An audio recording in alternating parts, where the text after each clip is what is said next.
Necesitamos tu ayuda el día de las elecciones. El gobierno de los banqueros quiso descalificarnos, quiso eliminarnos y querrá quitarnos votos. Pero no lo lograron y no lo lograrán. Todo gracias a ti. Por eso este 7 de febrero ayúdanos a cuidar todos nuestros votos. Necesitamos estar presentes en cada junta, contar cada voto y cuidar cada acta. Inscríbete como delegado del Binomio de la Esperanza. Ingresa a andresarauz.es/control electoral. Llena el formulario y un equipo del Binomio de la Esperanza te contactará o contáctanos directamente a cualquiera de estos números de WhatsApp. Cada voto cuenta. No permitamos que nos roben las elecciones. Todos por cada uno. Cuidamos uno a uno los votos. Te necesitamos para cuidar la victoria que devolverá la esperanza al Ecuador. Contamos contigo.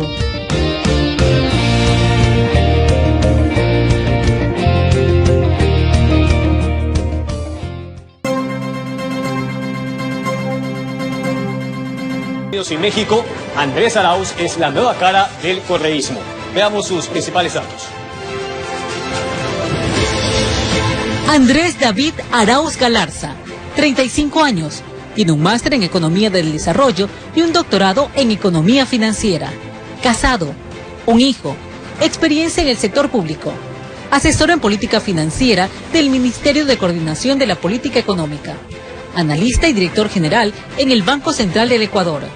Subsecretario General de Planificación para el Buen Vivir de la Secretaría Nacional de Planificación y Desarrollo, SEMPLADES. Director General del Servicio Nacional de Contratación Pública. Ministro Coordinador de Talento Humano. Ministro de Cultura y Patrimonio. No tiene experiencia en el sector privado. Esta es su primera candidatura a la presidencia de la República. Dedicado al mundo académico y luego al servicio público, esta es la primera participación política de Andrés Arauz. Veamos su perfil. Tiene título universitario en Economía, además una maestría en Economía del Desarrollo en la Flaxo y un doctorado en Economía Financiera en México. Andrés Arauz, de 35 años, inició su paso por instituciones del gobierno en el año 2007, cuando fue asesor de la política financiera en el Ministerio Coordinador de la Política Económica, en el primer periodo del exmandatario Rafael Correa, del año 2009 al 2011.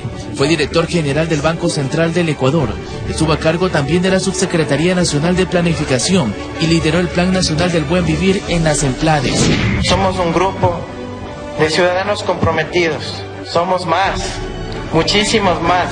Y usted nos conoce, presidente. También fue director del Servicio Nacional de Contratación Pública por un mes, en el año 2015. Además lo posesionaron como ministro coordinador del conocimiento. La revolución ciudadana construye excelencia. Ya Chaytec ya es el motor de la investigación. Y durante un mes fue encargado del Ministerio de Cultura y Patrimonio. El presidente Lenín Moreno inició su gobierno y Arauz ya no apareció en la lista de ministerios, subsecretarías u otras instituciones gubernamentales. Fui funcionario de carrera del Banco Central del Ecuador y durante mi licencia de estudios en México fui despedido sin ninguna razón. Pero en ese año, en el 2017, Arauz fundó el Observatorio de la Dolarización, estudia y difunde investigaciones y además ensayos sobre esta temática. En ese espacio pues viene la invitación de mis compañeros a que asuma el liderazgo de este proyecto político y mi decisión fue rápida en decir que sí. El exmandatario apuntaba a ser su binomio, pero la sentencia por el caso Sobornos obligó a UNES, Unión por la Esperanza, que incluye a la Revolución Ciudadana y al Centro Democrático, a cambiar al aspirante a la vicepresidencia. Y fue en ese momento cuando deciden que participe por aquel cargo Carlos Rabascal, siendo así oficialmente su binomio. Cuando yo entré a esta carrera presidencial, me llamaron el perfecto desconocido. Nosotros necesitamos efectivamente que entre gente nueva a la política y ahí estamos. informó Charlie Pizarro. Andrés, iniciamos la entrevista preguntándole en pocas palabras cómo se da su incursión en la vida política nacional y cuánto influyó en aquella decisión el expresidente Rafael Correa Delgado. Quizás, Luisa, la pregunta correcta es ¿por qué voy a ser el siguiente presidente de la República? Es porque el Ecuador ha vivido un momento durísimo a partir de una traición, no solo a una persona, a un movimiento, sino a todo un pueblo. Y es ahora la oportunidad de recuperar su destino a favor del trabajo, el futuro y la dignidad. Nosotros estamos aquí porque representamos con coherencia un proyecto político que estuvo entregado a sus ciudadanos, que por fin demostró que se había cómo tener un gobierno que sirva a su pueblo, que construya obras, que presente oportunidades, que le dé seguridad y estabilidad a la familia ecuatoriana. Para eso estamos acá y, por supuesto, asumimos también el liderazgo, el desafío histórico de hacer que se respete el legado de un proyecto de transformación que fue liderado por Rafael Correa. Andrés, ¿qué le garantiza a ese gran conglomerado de simpatizantes y adeptos al correísmo que usted, al final, una vez que esté en el gobierno, también decidirá gobernar solo y olvidarse de aquellos acuerdos con el proyecto político de la Revolución Ciudadana? El pueblo ecuatoriano conoce que nosotros hemos sido militantes, compañeros, estando ahí todo el tiempo defendiendo el proyecto de la Revolución Ciudadana, en medio de la adversidad, recibiendo a nuestros compañeros exiliados, a cuyas familias enteras fueron víctimas de la persecución. Ellos saben que nosotros tenemos coherencia ideológica, pero sobre todo, aquí va más allá de una persona. Necesitamos que el pueblo ecuatoriano esté vigilante, que no haya una traición, que no haya un desvío y que el poder popular, es decir, el pueblo ecuatoriano, sea el sujeto histórico de esta transformación. Andrés, ¿qué influencia tendrá el exmandatario Rafael Correa en su gestión de gobierno? Lo hemos dicho una y otra vez. Rafael Correa será el principal asesor en mi gobierno, pero quien tomará las decisiones, como ordena la Constitución de la República, seré yo, porque aquí estamos para servir a nuestro pueblo. Sí, claro que queremos respetar ese legado de Rafael Correa, pero nosotros vamos a superar su gestión, porque los desafíos hoy son enormes, son trascendentales, y el pueblo ecuatoriano tiene que asumir ese reto. Andrés, usted ha hablado de la importancia de recuperar la institucionalidad del Ecuador. Yo revisaba un titular de prensa que daba cuenta de que la Fiscalía está reclamando independencia, reclama presupuesto y reclama poder elegir a sus funcionarios. No obstante, en este momento lo hace la Judicatura. En la Asamblea Nacional se está analizando la posibilidad de ir hacia una reforma en ese sentido relacionada a la Constitución del 2008. En su gobierno, ¿usted hará respetar y respetará la independencia de cada uno de los poderes del Estado? Pero por supuesto, lo que más necesitamos en el Ecuador es una verdadera independencia judicial. No como ahora que la presidenta de la Judicatura es la concuñada del señor Moreno. Necesitamos verdadera independencia y para eso acudiremos al relator especial de independencia judicial de las Naciones Unidas para que nos apoye y avale un proceso de verdadera independencia judicial, de independencia de las funciones del Estado. Pero ojo, aquí hay que rendir cuentas a todo el pueblo ecuatoriano sin esas absurdas autarquías que lo único que hacen es generar superpoderes sin rendir cuentas a la democracia y al pueblo ecuatoriano. Andrés, a propósito de la justicia y de la sentencia del caso Sobornos, usted ha dicho en reiteradas ocasiones que esa sentencia ha sido fruto de un fraude procesal y que ustedes van a buscar revertir y revisar esa sentencia judicial en contra del exmandatario. ¿Legalmente es viable poder revertir una sentencia ejecutoriada y que fue ratificada por la justicia ecuatoriana? Absolutamente, no solo que es viable, sino que eso es lo que sucederá. Porque luego de la victoria contundente que el pueblo ecuatoriano nos dará el 7 de febrero, los jueces podrán nuevamente decidir en libertad, sin los chantajes, las amenazas, las presiones de una Paula Romo, de un Sebastián Roldán, de un gobierno nefasto que lo único que ha hecho es interferir en la justicia con un único objetivo, el odio, la persecución. Ojalá hubieran tenido como prioridad número 1 atender al pueblo ecuatoriano y no la persecución. Pero Luisa, los detalles. Aquí todo el mundo sabe que en el ámbito penal, cuando hay nueva evidencia, se puede presentar un recurso de revisión, se puede determinar fraude procesal.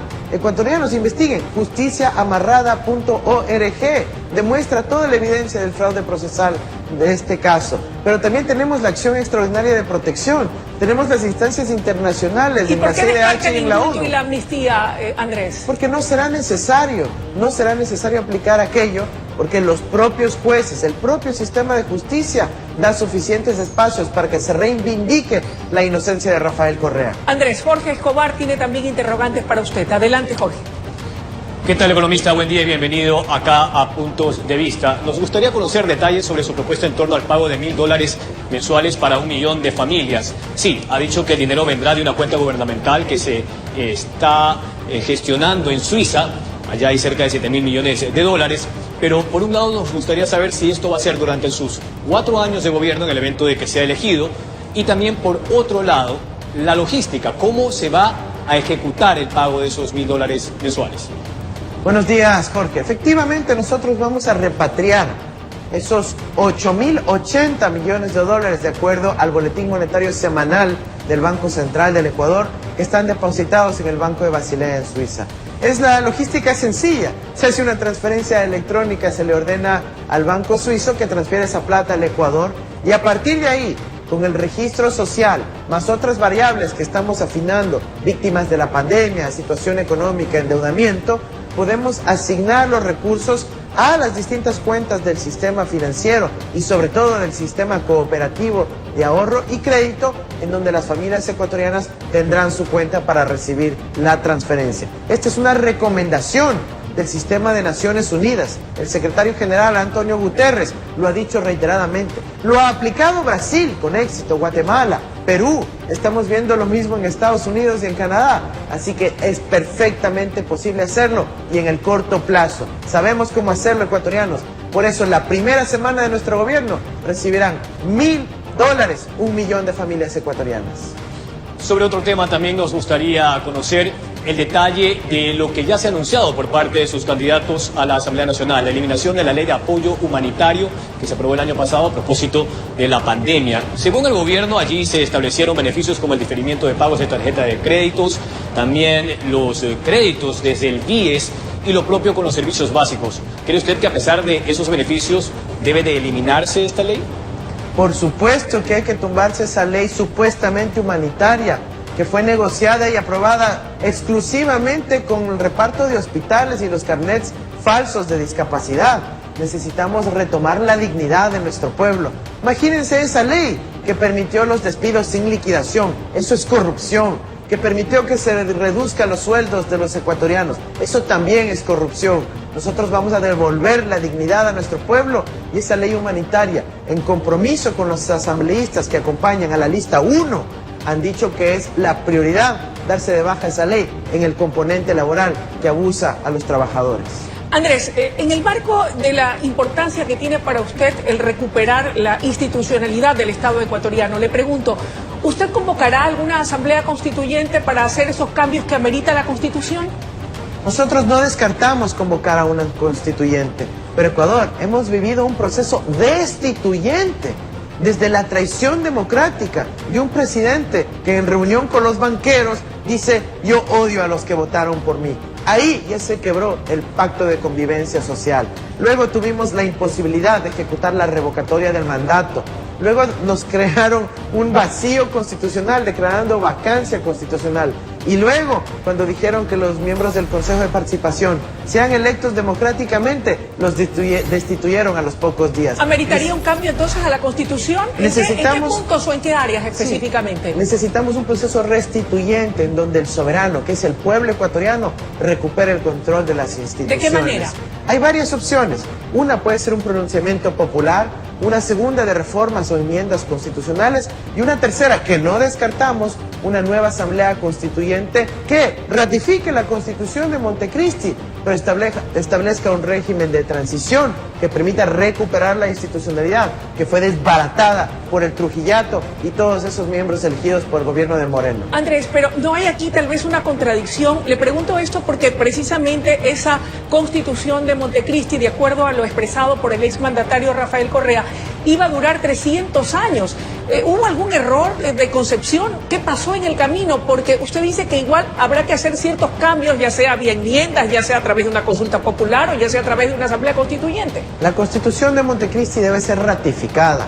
Lo que dije claramente es que hay que ajustar el régimen de transición para que pueda el pueblo ecuatoriano recuperar la rectoría sobre las instituciones democráticas que han sido mancilladas. Es a eso a lo que nos referimos. Necesitamos recuperar la institucionalidad democrática. En el Ecuador lo que hemos vivido fue una traición, insisto, no solo a un hombre, a un movimiento, sino a todo el pueblo ecuatoriano. Y eso ha generado unas heridas enormes en nuestra institucionalidad que tienen que ser reparadas por el bien de todo el país. Aquí le estamos apostando a un proyecto de desarrollo que requiere décadas de políticas consistentes, continuas, que permitan dar trabajo, oportunidades, futuro para nuestros hijos, y para eso se necesita una institucionalidad fuerte. Amables televidentes, está con nosotros en vivo en Puntos de Vista el economista Andrés Arauz, candidato presidencial por Centro Democrático. Nos vamos, Jorge y amigos televidentes, a una breve pausa, pero enseguida regresamos con mucho más de Puntos de Vista.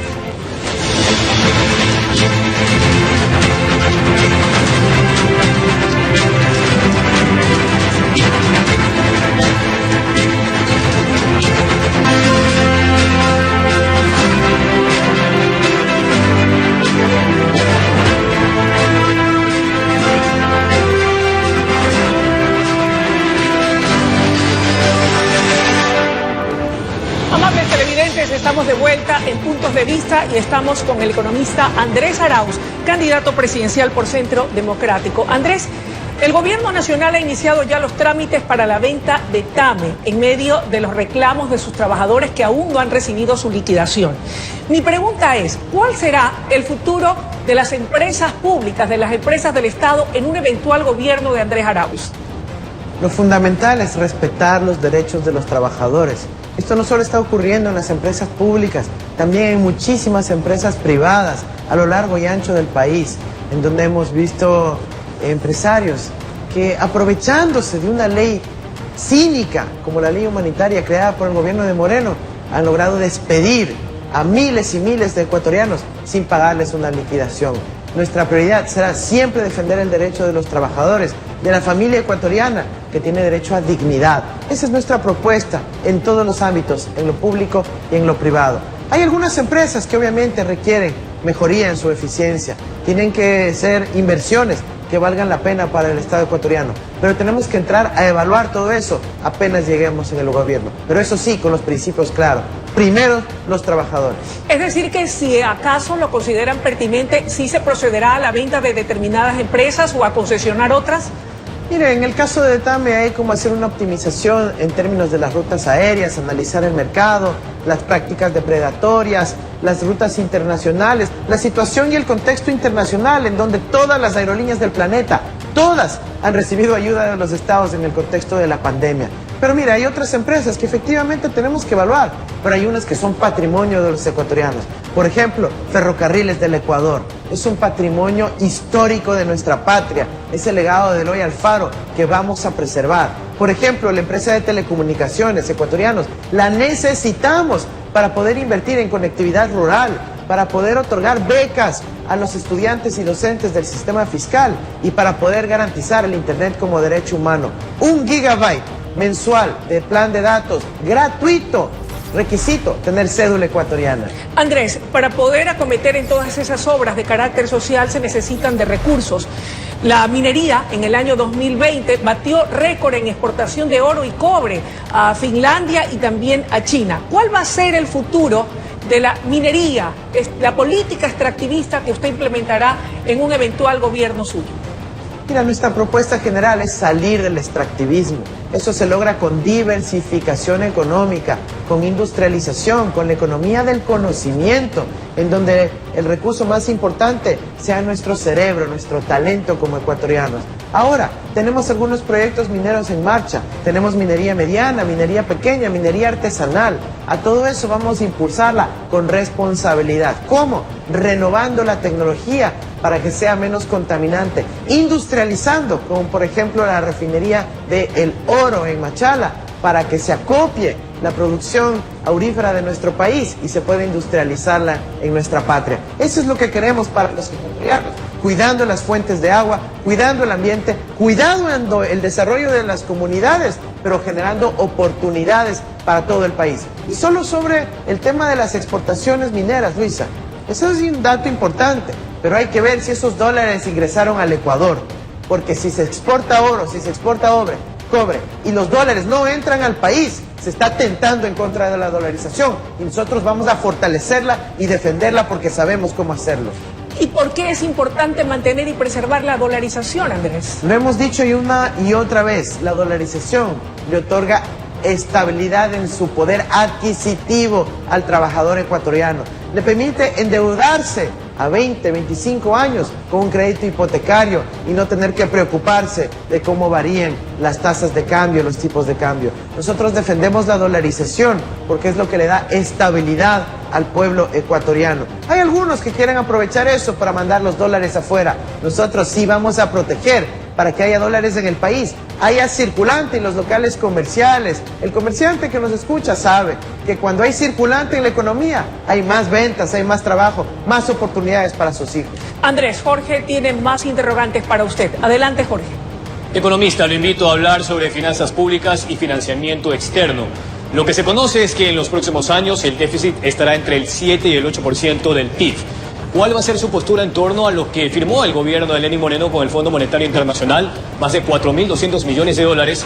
Y lo otro, ¿van a continuar con la política de la venta anticipada de petróleo con China en virtud de que con el gigante asiático todavía hay un saldo de cerca de 5.000 o 6.000 millones de dólares?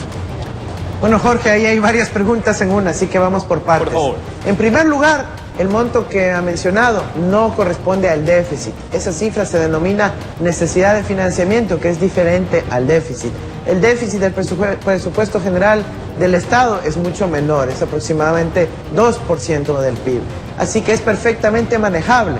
Para eso vamos a acudir primero a las fuentes de financiamiento internas, es decir, la plata que sí existe en el Ecuador, pero que no se la utiliza por dogmas y leyes absurdas que fueron implementadas en el gobierno de Moreno, que dicho sea de paso son leyes abiertamente inconstitucionales. En segundo lugar, vamos a cerrar la brecha de evasión tributaria mediante los controles que ya ejercimos en el gobierno de la Revolución Ciudadana y que hizo que la cultura tributaria sea un patrimonio de los ecuatorianos. Y también vamos a recuperar la soberanía de nuestros recursos naturales. En el gobierno de Moreno se eliminaron las regalías, se permitió que las contratistas petroleras puedan tener ganancias increíbles, inclusive hasta impuestos se les perdonaron a las petroleras. Nosotros sí vamos a tener soberanía en el manejo de nuestros recursos naturales y van a ver que alcanza, no solo para cerrar el déficit, sino también para impulsar el desarrollo de nuestro pueblo. Es así como vamos a garantizar una política activa desde el primer día de nuestro gobierno para atender a la familia ecuatoriana. Insisto, ecuatorianos, para poder atender la economía familiar, más allá de la macro, hay que atender primero la economía de las familias, con $1.000 para 1 millón de familias la primera semana de nuestro gobierno. Hablemos ahora de transparencia. El Consejo de Participación Ciudadana fue cuestionado antes porque exfuncionarios del gobierno ocupaban esos cargos como consejeros y eso, según los sectores de oposición, no brindaba ningún tipo de independencia. Luego de una consulta en 2018, esos consejeros que antes se designaban por concurso de oposición y méritos fueron electos en las urnas, pero ya vio usted lo que pasó con José Carlos Tuárez y lo propio con Cristian Cruz. Hoy en la Asamblea se debate su desaparición. ¿Cuál es su postura sobre aquello? Porque esta fue una función que se creó con la Carta de Montecristi, el quinto poder. Y el Consejo de Participación Ciudadana tuvo muchos problemas, efectivamente. Y esos problemas hay que corregirlos, no hay que eliminar una institución.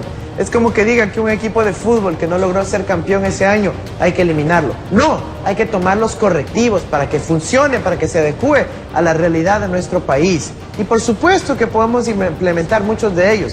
Pero ojo, ecuatorianos, acá se quiere hacer pensar que todavía somos la 35. No se confundan, ecuatorianos. Nosotros somos la lista 1, la lista de Rafael Correa, de ese proceso de transformación profunda de nuestra patria, que brindó estabilidad y no nos tenía peleándonos entre políticos, sino garantizando trabajo, dignidad para los ecuatorianos. Ahora está en la lista 1. Andrés, ¿usted hará un gobierno de consensos o solamente va a gobernar con sus afines?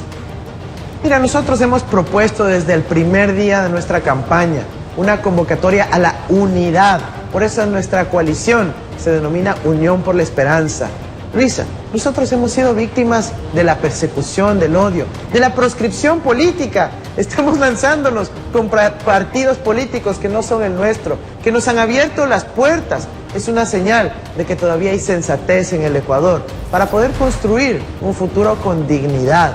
Y el pueblo ecuatoriano lo sabe. Y nosotros estamos aquí, no para el odio, la bronca, la pelea, para dar soluciones a nuestro pueblo. Pero lamentablemente hay quienes todavía se quieren oponer a dar dignidad a nuestro país con unas políticas de salud, de educación, de inversión en las familias ecuatorianas. Gracias, Andrés, por su comparecencia aquí en Puntos de Vista. Amables televidentes, ha sido la intervención de Andrés Arauz, candidato presidencial por Centro Democrático. Es momento de una pausa.